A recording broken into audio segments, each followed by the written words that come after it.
I got a great article, and I think this is really good to give an understanding kind of how the economy has been running, especially with housing, one of the biggest assets you have. So during the COVID pandemic, over 14 million people refinanced their properties, right? Of those 14 million, 9 million did what's called a rate and term, which means they just lowered their payment and sitting on tons of equity. So they have probably 2.5 to 3.5% interest rate, and they're gonna pay that for decades to come, right? The other 500 million people took what's called a cash out. And what they're projecting is a lot of that cash is still sitting in people's banks. They haven't even used it yet.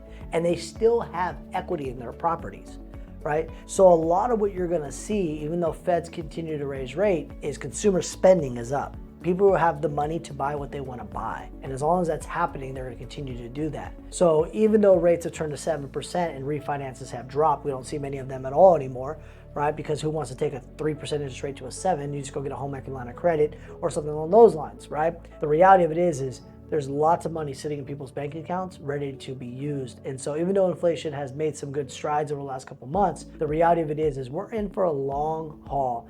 And through this year, part of next year is what I'm going to say now, because I just don't see how we're going to stop this choo-choo train as fast as they want to. And as you can see, they're talking about not even pausing in June, more rate hikes for the Fed. So as always, I like to read articles. I like to give you the facts. I like to give you the data. You just got to bring the decision. Talk to you soon.